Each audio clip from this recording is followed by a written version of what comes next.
चर्चा घेतलेली आहे, काय मुद्दे? मी आज जळगाव जिल्ह्यातच नव्हे तर महाराष्ट्र राज्यातील अतिशय गंभीर विषय आपल्याला लक्षात आणून देऊ इच्छितो। त्याचं कारण असं, कारण की शासकीय दंत महाविद्यालय व रुग्णालय जळगाव येथे जे बदली करून येणारे तत्कालीन अधिष्ठाता आहे डॉक्टर अभय दातारकर यांचे जे काही घोटाळे केलेले आहेत आपल्या मागील कार्यकाळामध्ये नागपूर शासकीय दंत महाविद्यालयामध्ये, त्या घोटाळ्याच्या संदर्भात मला आपल्याला सांगायचं आहे। तर त्यांनी नागपूर दंत महाविद्यालय व रुग्णालय येथे अधिष्ठाता या पदावर कार्यरत असताना त्यांनी तिथे डेंटल सिम्युलेटर घोटाळा त्यांनी तिथे केलेला आहे। हा डेंटल सिम्युलेटर घोटाळा 4,32,00,000चा आहे। त्यानंतर त्यांनी अत्याधुनिक मॉड्युलर शस्त्रक्रिया कक्ष हा शासकीय दंत महाविद्यालय व रुग्णालय नागपूर इथे उभारण्यात आला आणि यामध्ये सुद्धा 3,60,00,000चा त्यांनी घोटाळा केलेला आहे आणि हे मॉड्युलर कक्ष 9 महिन्यापासून धुडकात पडलेला आहे। सर्वात तिसरा महत्त्वाचा मुद्दा, जे डेंटल परिषदेला आपण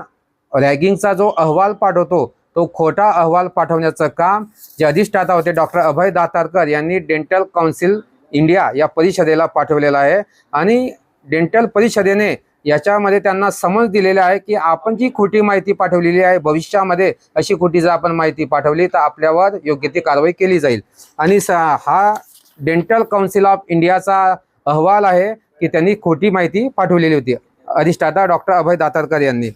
त्यानंतर सर्वात महत्त्वाचा मुद्दा, जे डेंटल सिम्युलेटर यंत्रामध्ये जो घोटाळा झाला त्या संदर्भात हायकोर्टाने स्वतःहून याचिका दाखल करून घेतली की हे अतिशय गंभीर प्रकरण आहे, तात्काळ याची चौकशी व्हायला पाहिजे। म्हणून मुंबई उच्च न्यायालयाच्या नागपूर खंडपीठाने जनहित याचिका दाखल करून घेतलेली आहे आणि याची ही प्रोसेस चालू आहे। आणि सर्वात महत्त्वाचा शेवटचा मुद्दा म्हणजे डॉक्टर अभय दातारकर यांना आपल्या सेवेतून बडतर्फ करण्यात यावं असं मागील विधानसभेच्या सत्रामध्ये नागपूरचे सन्माननीय आमदार महोदय नितीन राऊत साहेब यांनी विधानसभेमध्ये हा मुद्दा चर्चेला गेला आणि चर्चेला गेले असताना जे अंतिम वर्षातील बीडीएचे विद्यार्थी असतात त्या 30 ते 40 विद्यार्थ्यांना नापास करण्याचं काम ही जी व्यक्ती आहे, ही जी म्हणजे आम्हाला असं म्हणायचं आहे की मानसिक संतुलन बिघडलेला व्यक्तीच असं हे करू शकतो की डेंटलच्या म्हणजे बीडीएच्या शेवटच्या वर्षाला असलेले विद्यार्थी यांना मी तुम्हाला प्रात्यक्षिक परीक्षेमध्ये पाहून घेईन, एक्सटर्नल एक्झाममध्ये मी तुम्हाला पाहून घेईन आणि तुम्ही कसे पास होता हे सुद्धा मी तुम्हाला पाहून घेईन असं त्यांना त्यांच्या तोंडावर सांगितलं। आणि त्यांचे जे परीक्षेचे हॉल तिकीट असतात त्या हॉल तिकीटमध्ये सुद्धा त्यांनी प्रवेश पत्रावर आपला शेरा लिहिलेला आहे, not eligible to appear for exam, not eligible to appear for exam, म्हणजे आपल्याला एक्झाममध्ये बसता येणार नाही। मग अशी व्यक्ती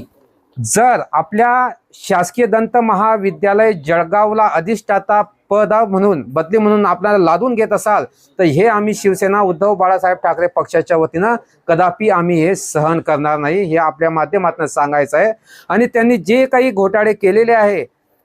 डेंटल परिषदेला जे काही खोटा अहवाल पाठवलेला आहे आणि आपलं वर्ग 1चं पद असताना सुद्धा आपल्या पदाचा दुरुपयोग करून आर्थिक घोटाळा जो केलेला आहे त्याच्या संबंधी त्यांच्यावर कारवाई म्हणजे चौकशी सुरू आहे आणि त्यांच्यावर कलम 316 असेल, कलम 229 असेल, कलम 336 असेल, त्याच्यानुसार त्यांच्यावर कारवाई करण्यात येईल। तर मला आपल्या माध्यमातून आपल्या जळगाव जिल्ह्याचे आरोग्यदूत सन्माननीय गिरीश भाऊ महाजन तसं आपले पालकमंत्री सन्माननीय गुलाबरावजी पाटील साहेब यांना सांगायचं आहे की डॉक्टर अभय दातारकर ही व्यक्ती नसून हे एक मानसिक विकृती आहे आणि या अशा विकृत माणसाला आम्ही शासकीय दंत महाविद्यालय जळगावच्या अधिष्ठाता पदी बदली म्हणून आम्ही कदापि सहन करणार नाही। आपण हे तात्काळ थांबवावं, जर नाही थांबवलं तर शिवसेना स्टाईलने आम्ही आंदोलन छेडू।